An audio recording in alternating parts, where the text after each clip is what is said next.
Привет, друзья! Добро пожаловать на самый жаркий канал. Прошу любить и жаловать. Александр, идейный вдохновитель, рационализатор и изобретатель кракелюрной краски Церты, да? Это тоже придумал? Кракелюрная краска Церта, Сиана, вся линейка Сиана, создана моими руками и нашей командой. Ага. Что такое кракелюры? Это, если вы посмотрите фильм с «Возвращение Святого Луки», когда надо было состарить картины. И это получается краска, которая растрескивается. Да. Привет Артуру Павловичу Ферингеру, который, я так понимаю, что у вас там десятками... Берет автоноже, термостойкие кракелюры, используют, красят печи, может быть мангалы, я даже не знаю, но получается у них очень красиво и с эффектом трещин и с хорошей термостойкостью. Да, печи Ферингер. Значит, у меня вопрос. Здесь две краски, черная и белая. Я так понимаю, что в разговоре с тобой я есть... уточню, не черная, белая, здесь черная, серебристая, термостойкая. Здесь черная и серебристая. Черная и золотая. Это Сиана, одна линейка декоративная. Это краска специального назначения, термостойкая. Термостойкая до скольки градусов? Данное покрытие выдерживает термостойкость до 600 градусов. 600 градусов. Да. Так, давай красить и правильный технологический цикл, чтобы соблюсти, чтобы вы посмотрели, как правильно у себя дома купить, грубо говоря, два баллончика и сделать кракелюры не только же получается на печах, но и дома, где дело в том, что мы Сиану позиционируем как декоративное направление. Можно красить любые покрытия. Гипс, бетон, металл, дерево, бумагу, пластик. Но пластик адгезия чуть похуже. Желательно рекомендуем грунт по пластику. Как с праймером пройти. Да. Вот. На все покрытия ложится хорошо. Получается, обладает хорошей адгезией, физико-механикой. Покрытие получается в одно и то же время твердое и эластичное. Это самое главное. Вот. Твердость и эластичность у краски самое главное.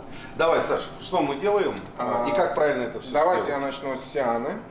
Сиана в линейке кракелюр имеет 3 базовых цвета. Золотой, серебристый, в данном случае у нас золотой. И 4 верхних покрытия. Второй шаг это черный, белый, голубой и красный. Вот. Можно, получается, мы получаем в итоге 12 покрытий при соотношении нижнего и верхнего слоев. Вот. Фишка Сианы и термостойкого кракелюра заключается в том, что купол окрашен той партией, в которой залит баллончик. То есть вот этот цвет, который внутри. Он соответствует внутреннему содержанию баллона. Черный-серебристый. Черный-серебристый, здесь черный-золотой. То есть мы красим именно той партией купол, который залит в баллон. Вот. Согласно инструкции, инструкция тоже разрабатывалась у нас очень долго. Дело в том, что эффект трещин, который мы получаем, он управляемый. Есть дефект покрытия, мы взяли дефект покрытия, то бишь несовместимость двух покрытий, и сделали его управляемым. То есть это получается, что когда нижний слой подсох, то верхний просто в силу какого-то поверхностного натяжения разрывается. Да. Но не всегда это получается. Когда-то дефект покрытия получается, а когда-то не получается. Но мы сумели этот дефект сделать ручным, можно сказать, управляемым, вот, согласно инструкции. В данном случае давайте начнем с Сианы. Хорошо перемешиваем баллон, пока у нас шарик достаточно. Вот. И попробуем покрасить вот данное декоративное изделие. Вот. Немножко по инструкции, по Сиане. Сиана и термостойкая Церта, она отличается по нанесению, по времени нанесения базового слоя и верхнего. Высыхание. Да. Время в Сиане необходимо соблюсти следующий промежуток, интервал после нанесения базового слоя и верхнего 2-3 минуты. Вот. А в термостойком покрытии это 10-12 минут. Вот. Давайте мы покрасим.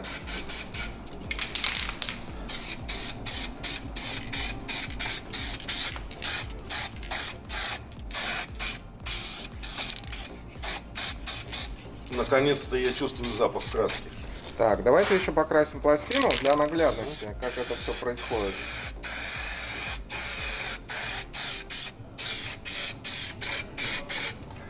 Вот. Сейчас ждем 2-3 минуты, а в это время я расскажу немножко о фишках. Дело в том, что на пористое покрытие нужно положить базового слоя 2 раза. Первый, получается, служит в качестве грунта. Дело в том, что пористые покрытия, они в себя забирают те функциональные добавки. И когда мы наносим первый слой, и он немного высыхает, а потом уже наносим второй слой золотого, то функциональные добавки, которые присутствуют в системе, они помогают уже раскрыться, уже и получаем мы эффект трещин. Вот. Гипс, дерево, ну, предварительно либо загрунтовать, либо использовать уже двухслойное покрытие. Эти краски не требуют запекания, то есть они на воздухе, ну в атмосфере высохли. А можно наносить в минусовую температуру? Минусовую нежелательно наносить, потому что газ, который содержится в баллоне, он все равно при минусе как бы не дает того давления, которое необходимо для выхода продукта. Время высыхания на отлив до степени 3 в течение 30-40 минут. Полная полимеризация уже происходит в течение 24 часов. Понял. Вот. Сейчас ждем 2-3 минуты. И потом красим. Потом уже возьмем черную. И вторым слоем пройдем. Да, и получаем уже трещины. Прошло 2 минуты. Что делаем? Дальше. Дальше мы красим, берем второй баллончик, то бишь верхний слой, и наносим на мокрый слой. Вот. При нанесении необходимо соблюдать расстояние. Наносим 2-3 слоя этой черной краски, но тонких слоев. Дело в том, что если вы сразу зальете поверхность, у вас ничего не получится. Не получится. У нас как бы декоративный эффект получится, но некрасивый. Дело в том, что вот эти трещины вы можете регулировать сами уже. То есть чем больше черной краски положим наверх, тем больше трещин у нас образуется. Вот. Давайте попробуем. Вот. Тонкий слой. Один. Вот. Теперь на пластину. И все? Нет, 2-3 слоя мы положим тонкий. И на пластину то же самое. Да. Ой. Косяк, я понял. Все, короче, нужно дальше. Аккуратно. Да, мы сюда еще положим. Вот. На ваших глазах происходит уже образование трещин. Во, смотрите. Вот здесь краски не хватает, вот здесь. Надо ее доложить. Смотрите, прям. Оба, она. Можно, да, прям? Да. Ну я же сказал, расстояние соблюдать необходимо. Оба, она. Вон она проявляется как. Да, проявляется. Смотрите. Чудеса на виражах.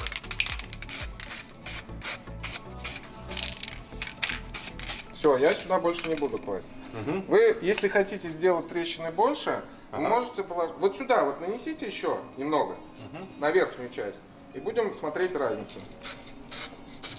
Все, хорош. Здесь трещины будут больше, здесь меньше. Вот здесь на декоративном покрытии тоже, видите, как красиво все расходится. Ого. То есть, по сути дела, мокрый слой, он такой олеофобный получается. И из-за того, что все равно неровная поверхность, как раз точка разрыва, да, идет? Ну, здесь она по-другому будет рисунок, потому что, видите, как расходится. А здесь на гладкой пластине, да, вы правы. Потому что все по-другому происходит, да. Ну прям видно, прям огромные, нанесли кракелюр. Побольше Маленький краски, кракелюр. здесь меньше трещины. Посмотрите, ребят, покажите, пожалуйста, прям вот огромный кракелюр, да, такие прям более мелкие, а тут вообще художественная красота уже пошла. Прям очень красиво. Так, давайте теперь перейдем, может быть, на термостойку. Да, нет, прежде чем перейти, сразу вопрос касаемо сохнет 24 часа. На отлип сохнет 30-40 минут, то есть через 40 минут мы можем взять, трогать, с ним ничего не случится. Не будет. Но через 4 часа мы должны проверить эластичность, физико-механику, все потребительские свойства данного полимеризованного уже покрытия. Понял. Вот. Круто. Так, ребятушки, давайте тогда теперь переходим непосредственно к тому, что больше нас всего интересует. Это к термостойким эмалям, к термостойким кракелюрам. Ну что ж, Саш, самое главное в нашем печестроении – это кракелюры на печах. Еще раз привет Артуру Павловичу Ферингеру. С него, наверное, я даже не знаю, дизайн многих, кто списал большое окно, округлая форма и кракелюры. Теперь посмотрим, как они наносятся. Саша. То же самое по технологии. Предысторию немного расскажу. Дело в том, что завод «Спектр» помешан в хорошем смысле слова на термостойких покрытиях, да? И у нас задача стояла, мы сначала сделали сианом эффекта кракелюр, и задача у нас стояла от руководства сделать на термостойкой тоже такое же покрытие. Мы это сделали, выпустили на рынок, и оно уже продается. Вот. Немного по инструкции. Здесь после нанесения серебристого первого базового слоя необходимо уже подождать около 10 минут. Если в сиане 2-3 минуты, так как это декоративное покрытие. А это у нас эмаль специального назначения, термостойкая, поэтому у нас такой диапазон получается. То есть мы наносим базовый слой серебристый, ждем порядка 10-12 минут. Почему такой диапазон 10-12 минут, объясню, зависит от температуры рабочей зоны. Если температура ниже, то есть мы увеличиваем время, да. Если жарко в помещении, то уменьшаем. Ну, порядка 8 минут тоже можно, ну, уже визуально надо посмотреть. Вот. У меня вопрос, самый главный принципиальный. Мы вот сейчас на камеру красим по горизонту. Как правильно красить? По горизонту или по вертикали тоже будет работать? Мы рекомендуем красить в горизонтальной плоскости, потому что нанесение происходит на мокрый слой. То есть после нанесения черной краски у нас она может стечь и образоваться подтеки. А на горизонтальной поверхности она ничего не будет. Как бы все хорошо с ней. Ну то есть кто умеет красить кто умеет красить, да, тот он красит. Так, не покрасить ли мне свою машину? Раптор, наверное, все стерпит. Да. Все стерпит. Давайте сейчас нанесем базовый слой. Вот, наносим базовый слой серебристый. И он достаточно тонкий, да, получается? Да, сейчас объясню. Дело в том, что сейчас покрасим. Все. И вот такое покрытие, давайте вот попробуем, чтобы на камеру было видно. Вот, чтобы прям вот по инструкции, это видеоинструкция прям получается. Вот такой вот слой. Ага, ну видно прям алиафоб такая. Ага. Почему здесь важно соблюсти толщину покрытия? По сухому, ну уже полимеризованного покрытия, да? Все термостойкие эмали работают именно на термостойкость в зависимости от толщины покрытия. То есть, если в обычной краске нужно дать барьерную защиту, здесь наоборот. Необходимо покрасить тонкий слой до 40-50 микрон. И только в этом случае у нас удерживает термостойкость. Это как бы одно из условий соблюдения технологии покраски. То есть кисточкой так не сделать? Кисточкой так не сделать, к сожалению. Либо краскопульт, пневматика, либо аэрозольный баллон. Соответственно, печи высокотемпературной краской тоже кисточкой это безумие красить. Ну, нежелательно красить. Вот потребители иногда жалуются то, что происходит облупление покрытия после термозакалки, да? Это вот нарушение технологии покраски. Кстати, ты хотел показать, мы забыли, изначально вон у нас еще образцы, насколько пластичная краска получается. Смотрите, мы сейчас пластину сминаем, можем ее сломать. Вот. Если мы даже пластину сломаем, у нас краска останется, а металл сломается. То есть на краске будет держаться? Да, можно так сказать.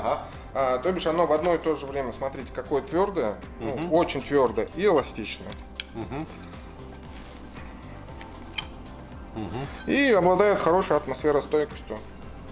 Вот для примера мы покрасили кракелюром скворечник, когда создали вот это. Деревянный. Деревянный. До сих пор стоит. Сколько уже? Сколько лет прошло? Раз, два, три, Ну, 4 года он стоит. Ага. Послушай, а есть какие-то нюансы по окраске печей не кракелюрами, а вот обычной краской термостойкой? Ну, нюансы есть, конечно, это соблюдение толщины слоя, предварительная подготовка поверхности, зашкуривание, обезжиривание, придание определенной абразивности шагрения, да, вот именно металлической поверхности.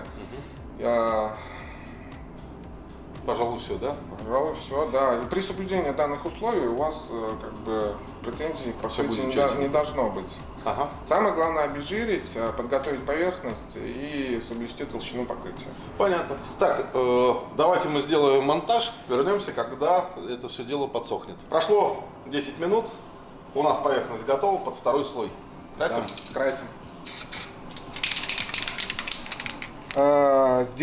Здесь также трещины образуются в зависимости от количества слоев черной краски. Вот. Тут то же самое. А сколько нужно миллиметров, сантиметров от 10-15 поверхности? 10-15.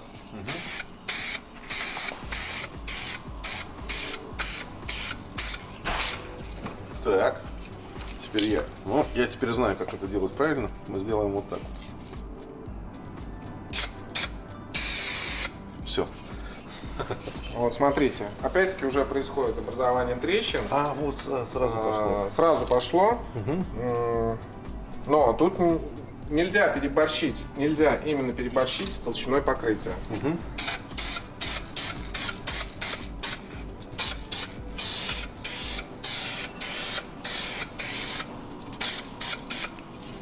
Так.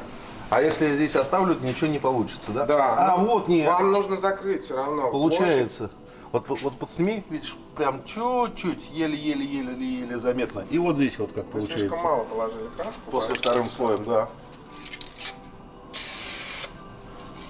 Еще. Вот все. Вот. И теперь на ваших глазах опять-таки происходит образование трещин и полимеризация уже термостойкого Покрытие, покрытия. Да. А через сколько это все дело можно обжигать? Опять-таки на отлив высыхает в течение 30-40 минут. Полная полимеризация 24 часа. Вот. Через 24 часа именно данное покрытие можно уже Обжигать. можно проводить термозакалку. Ага. Ну, тормоза. Да, можно обжигать. Ну да, вот проявляется прям. Вот, опять-таки, куда попало меньше краски черной, там меньше трещин.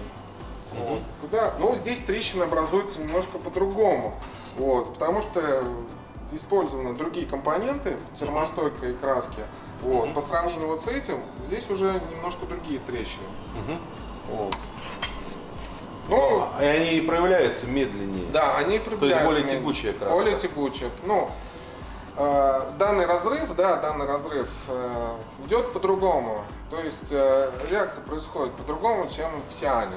Вот. Здесь другие функциональные добавки, другое связующее, другое наполнение, поэтому все таки происходит. Но мы этого добились. Круто. Экологически чистая краска. Да, экологически чисто. После закалки, я имею в виду. Да, Ну, ну, после термозакалки. закалки. Да, после термозакалки, да. Так. Ну, я думаю, мы не будем сэкономим вам время, не будем 24 часа ждать, закаливать. Готовую продукцию вы уже видели. Александр, огромное спасибо за такой вот мастер-класс. Попрощаемся, скажем всего доброго, до свидания. До свидания. Да, и увидимся в следующих видео. Спасибо заводу Церти. Ссылочка будет внизу на них, кто заинтересовался.